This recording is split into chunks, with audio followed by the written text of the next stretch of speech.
Welcome to Story Time!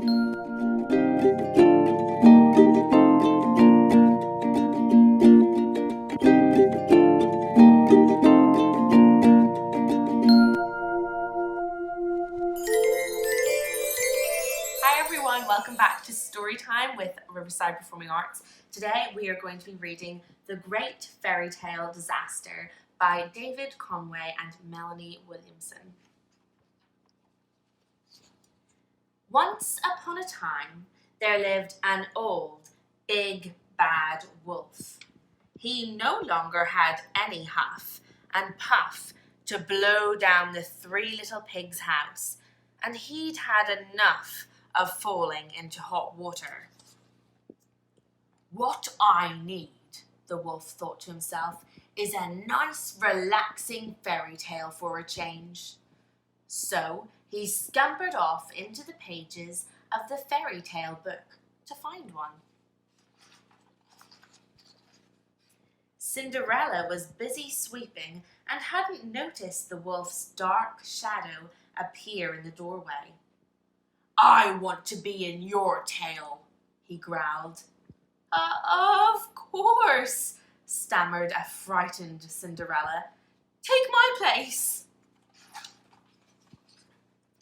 Just then, the fairy godmother arrived.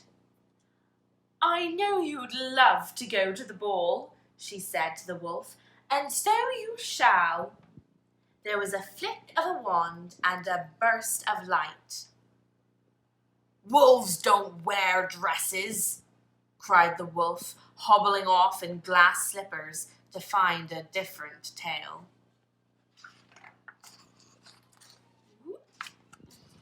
Soon after, the big bad wolf crept up behind Jack on the magic beanstalk. Jack trembled as he let the wolf into his fairy tale. The big bad wolf was climbing up the beanstalk when he saw two huge feet and heard a horrible giant voice bawling, "Fee, fi, fo, fum."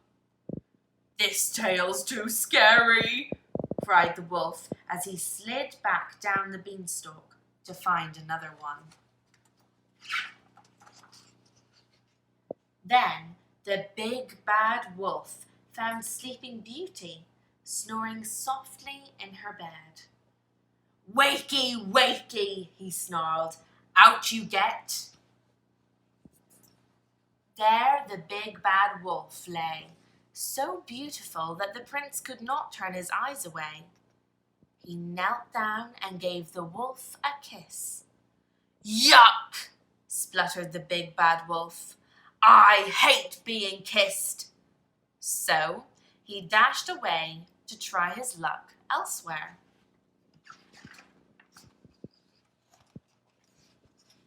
The big bad wolf ran to the Three Bears' empty cottage in the forest. He opened the door and stepped into the tale. "Yum," he said. "Porridge, my favorite." The big bowl of porridge was too hot. The second bowl was too cold. But the littlest bowl was just right. So the wolf ate it all up. "This is the life," said the wolf as he sat down in the big comfy chair. Suddenly, the door opened and in stormed the Three Bears. "Where's Goldilocks?" demanded Daddy Bear. "What are you doing in our fairy tale?" scowled Mummy Bear. "And where's my porridge?" cried Baby Bear. The wolf made a dash for it, but the Three Bears chased after him into the next fairy tale.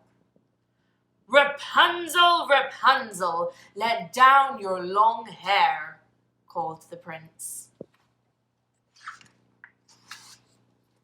And then the next. "Who's that tripping over my bridge?" roared the troll.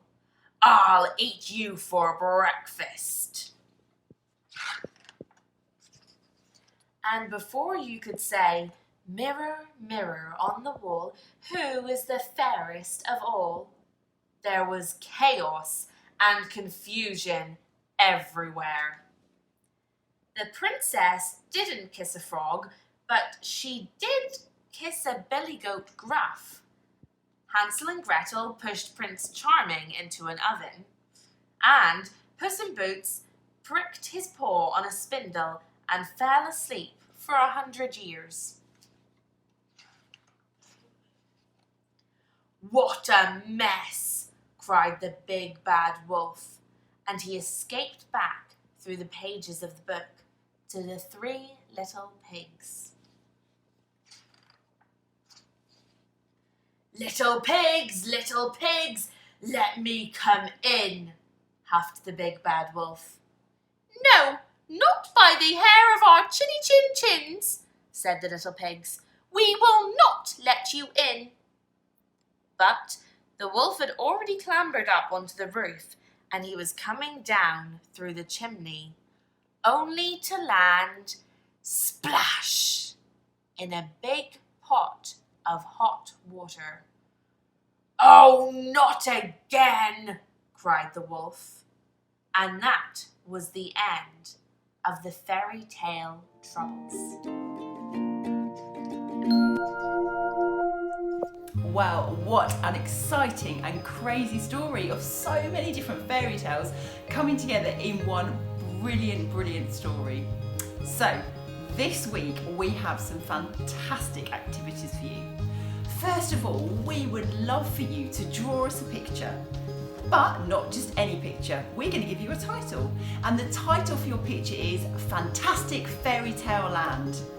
You can do your picture on whatever springs to mind in your imagination when you hear that title. Make it as colourful and creative as possible, but it's got to be based on Fantastic Fairy Tale Land. The other activity we would love you to do is to have a go at writing your own fairy tale. So in the story we heard this morning, there were so many different famous stories all rolled into one. But why not have a go at creating a brand new fairy tale? Maybe with characters that exist already, or maybe even be really creative and come up with your own. And as an extra special treat, we're going to find some of our most favourite stories that you come up with, and we as the RPA team are going to have a go at making some of them into little plays that we can post online. So why not, when you've written your story, send it to us as a message on our Riverside Performing Arts Facebook page, and wherever we happen to be, we are going to get in contact with the rest of the team from Riverside Performing Arts and try and put together some little clips of your fairy tales that we can put online for you all to watch and enjoy. We are super excited about this week's activities, and we can't wait to see your stories. Take care and see you next Wednesday for story time with Riverside Performing Arts.